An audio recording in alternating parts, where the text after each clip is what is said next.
Well, good morning. Hope you're having a great day and hope you're looking forward to a beautiful day today and a great day in the Lord. And you know, we have so much to be thankful for today, and I am so thankful for all of you who watch these devotions on Facebook or YouTube, wherever it may be. I thank you and pray that they're a blessing to you. Keep praying, asking you to keep me in your prayers, and I'll keep you in mine, that everything that we do will share the gospel of Jesus Christ with somebody this week.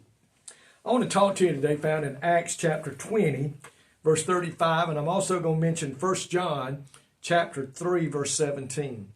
But Acts chapter 20, verse 35 says, I have shown you in every way by laboring like this that you might support the weak. And remember the words of the Lord Jesus that he said, it is more blessed to give than to receive. I have heard that said so many times in my years of growing up, and how mom would tell us it's more good to give, son. It's better to give than to receive. You know, and as a kid, I couldn't understand that. As a kid, we all love receiving things. But as I grew up and I got older, I realized the joy that comes when you help others who are in need. And I have grown to do that, and I have tried to share that with my family, that it is better to give than to receive it. It happens quite often, the opportunity to give. You ever notice that? It happens quite easily. People hold signs asking for food around towns, and the Salvation Army at Christmas time with their little red kettle out there and the bell ringing. And also maybe a high school sports team in your town is looking for some new equipment. So they'll have different fundraisers to try to get that stuff, maybe uniforms, maybe equipment for the weight room. But we always find, it's always easy to find somewhere to give. So the phrase, it is more blessed to give than to receive, is true. Have you ever thought about it? Because in God's economy, you will be more blessed if you will be that spiritual conduit rather than a spiritual hoarder. Now, I've worked a lot in construction and run conduit, and a lot of things can flow through conduit. It could be electrical wiring. It could be all kind of things that will flow through that conduit. Maybe it's water. But a conduit allows things to flow to another place. And when we become a spiritual conduit, when God blesses us and we take what he has given us and share it with others, put it in that gospel sending conduit, and it goes out and touches lives, oh, it's such a wonderful feeling. And my friend, listen, you cannot outgive God. How many of you believe that today? You cannot outgive God. The more you give, the more he gives. God's not going to let you run out. He won't do that. God has promised to pour out blessings on that we cannot contain if we will be a giving person. And look what we're told in 1 John chapter 3, verse 17.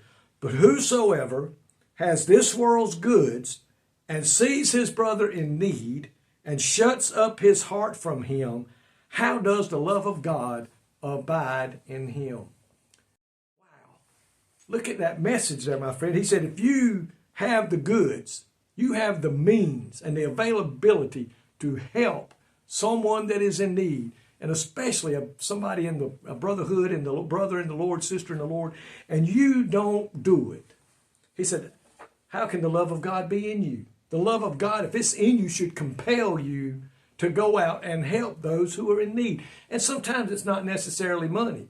It may be a talent that God has given you to go and replace some wood that has become in bad shape on a house. Maybe to go paint something. Maybe to go do something in the yard for somebody. Many of us today as God's children have various talents that God wants us to use for his kingdom. And one way we do that is by helping those that are in need. And if we truly have those needs, the Bible says, and we fail to do it, we turn a blind eye, how can the love of God be in you? The Bible says if we neglect the poor, God will neglect us. Did you see? I mean, if we give to the poor, God's going to give to us. So it's in your hands today on how the blessings of God flow to you. If what we're getting, we take and send to others, then God's going to send even that much more to us. Meeting the needs of others, whether it's physical, emotional, or financial, is the most practical demonstration of love and the most telling symptom of a fellowship with God. So my friends, today, when you see a need, let's don't turn a blind eye, but let's turn toward that person with God's love and give to them whatever the need may be, that they may see Jesus Christ in us. And I can assure you of one thing: if you give, you shall receive. God, thank you today. What an awesome scripture that is, Lord. What an awesome message that is today. You give to those who love you, that we in turn may give to those who are in need. And Lord, how can we show it? We can't show a person the love of God any better than giving to them without expecting anything in return. That will truly show the love of God. Thank you for your many blessings. In Jesus' name I pray. Amen. May God richly bless you today is my prayer.